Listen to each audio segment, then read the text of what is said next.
বিসমিল্লাহির রহমানির রহিম। প্রিয় গাইস, সকলে কেমন আছেন? আশা করি ভালো আছেন, সুস্থ আছেন। সকলের ভালো থাকা, সুস্থ থাকা কামনা করে আবারও চলে আসলাম আপনাদের মাঝে একটি নতুন ভিডিও নিয়ে। আশা করি সকলেই ভালো আছেন।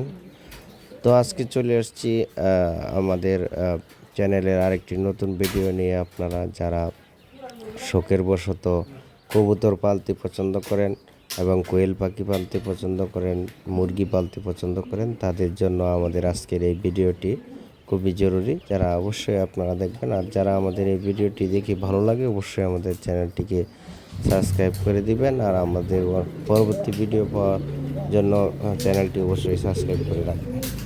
তো আসুন দর্শক, সকলেই দেখতে থাকি কীভাবে অল্প জায়গার মাঝে কবুতর পালন করা যায়।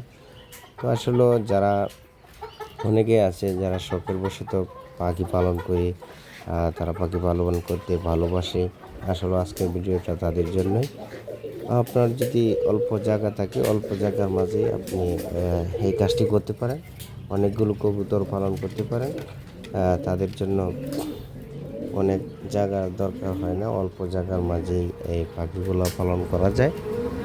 আপনারা যারা পালন করতে চান অবশ্যই যে দেখেন এরকমভাবে আপনারা ওই পাখির জন্য খাঁচা বানিয়ে নেবেন সকলে, বা অন্যভাবে কাঠ দিয়েও তৈরি করতে পারেন। একসাথে 4-5টা 5-6টা রাখতে পারেন, আবার একসাথে কমা রাখতে পারেন। এখানে বিভিন্ন ধরনের কবুতর রয়েছে, আপনারা দেখতে পাচ্ছেন। দেখেন কবুতরের বাচ্চাগুলো কত সুন্দর দেখা যাচ্ছে। তো আপনারা যারা অবশ্যই কবুতর পালতে ভালোবাসেন এবং শখের বশত পালতে চান, তারা অবশ্যই পালতে পারেন। দেখেন আমরা দেখাচ্ছি অল্প জায়গার মধ্যে কীভাবে কবুতর, মুরগি এবং কোয়েল পাখি পালন করা যায়, তাতে আপনার কিছু লাভও আসতে পারে। তো যারা লাভের জন্য করবেন তারা অবশ্যই বেশি করে পালন করবেন, আর যারা শখের বশত পালন করেন তারা অবশ্যই এত বেশি করে নেওয়ার দরকার নেই, অবশ্যই কম একসাথে পালন করতে পারেন।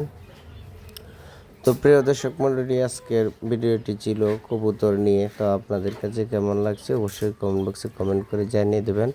আর সকলে ভালো থাকবেন, সুস্থ থাকবেন, আমাদের জন্য সকলেই দোয়া করবেন। দেখেন এখানে আরও বিভিন্ন ধরনের কবুতর রয়েছে। আমাদের ভিডিওটি শেষ পর্যন্ত সকলেই দেখুন। আসসালামু আলাইকুম।